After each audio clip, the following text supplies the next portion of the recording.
حج transport قوانین سخت، خلاف ورزی پر 1,00,000 ریال تک جرمانہ۔ مکہ مکرمہ رائل کمیشن کا مسودہ ضوابط جاری۔ اجازت نامے کے بغیر سروس پر پابندی۔ حج کے دوران عازمین کی محفوظ اور منظم نقل و حمل کو یقینی بنانے کے لیے سعودی حکام نے سخت اقدامات کا اعلان کر دیا ہے۔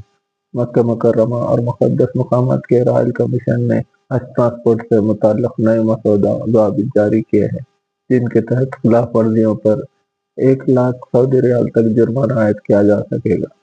حکام کے مطابق یہ اقدام دنیا کے سب سے بڑے اور پیچیدہ یاترا آپریشن میں نگرانی کو مزید مؤثر بنانے کے لیے اٹھایا گیا ہے۔ نئے قواعد کے تحت رہنما اصول کی خلاف ورزی کرنے والے افراد یا کمپنیوں پر 150 ریال سے لے کر 1,00,000 ریال تک جرمانہ عائد ہو سکتا ہے۔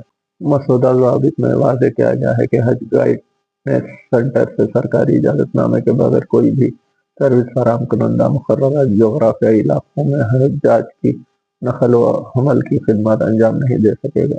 مزید سنگین خلاف ورزیوں کی صورت میں 1 سے 3 حج سیزن تک آپریشن معطل کیا جا سکتا ہے، جبکہ انتہائی خلاف ورزی پر آپریٹنگ پرمٹ مستقل طور پر منسوخ بھی ہو سکتا ہے۔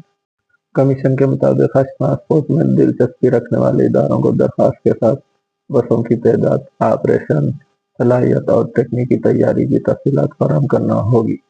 درخواستیں ہر سال پہلی جمعۃ الثانی کو کھلے گی اور 7 دن تک قابل قبول رہیں گی۔ سروس فراہم کنندگان کو ہر سال 15 شوال تک تمام ضروری ڈاٹا اور دستاویزات جمع کرنا ہوں گے، جبکہ ضرورت پڑنے پر یہ مدت شوال کے آخر تک بڑھائی جا سکتی ہے۔ نئے ضوابط کے تحت گاڑی خراب ہونے کی صورت میں شہری علاقوں میں 1 گھنٹے اور غیر شہری علاقوں میں 2 گھنٹے کے اندر متبادل ٹرانسپورٹ فراہم کرنا لازمی ہوگا۔